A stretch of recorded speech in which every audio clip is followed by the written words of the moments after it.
quand vous discutez, j'ai souvent des discussions avec des hommes de football, des grands joueurs de football. C'est toujours été ma passion, discuter avec les grands joueurs, autour d'une table, au cours d'un déjeuner.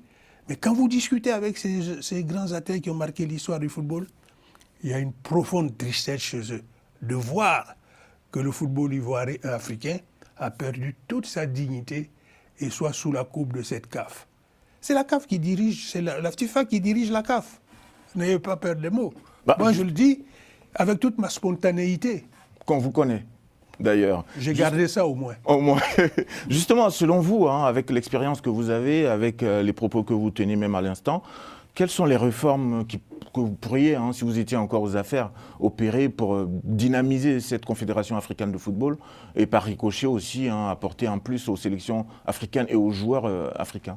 Moi, je n'ai pas d'idée arrêtée sur ce sujet puisque je n'y ai jamais pensé ni réfléchi. Vous avez été conseiller de Issa Hayatou à une époque. Mais c'était une époque que je qualifierais de l'âge d'or du football africain. C'était très sympathique. Mais maintenant, qu'est-ce que vous voulez faire? La FIFA dirige ce football. L'Africa dirige toutes ces institutions. Monsieur Infantino, il fait ce qu'il veut. L'autre jour, j'étais chez moi et je regardais la télé. Et j'ai vu monsieur Infantino remettre une coupe de la paix au président Trump, la coupe de la paix de la FIFA. Lors du tirage au sort. Oui, ça n'a jamais existé.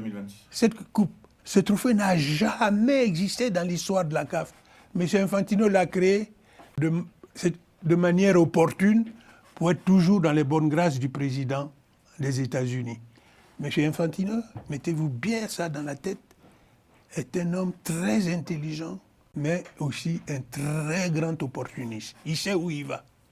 Est-ce qu'on ne pourrait pas dire que vous êtes peut-être contre les innovations? Non. C'est une innovation, ça n'a jamais existé. Bon, qu'est-ce qui empêcherait justement que ce type de trophée puisse exister? Non, ce n'est pas la vocation de la FIFA, laissons ça au Nobel.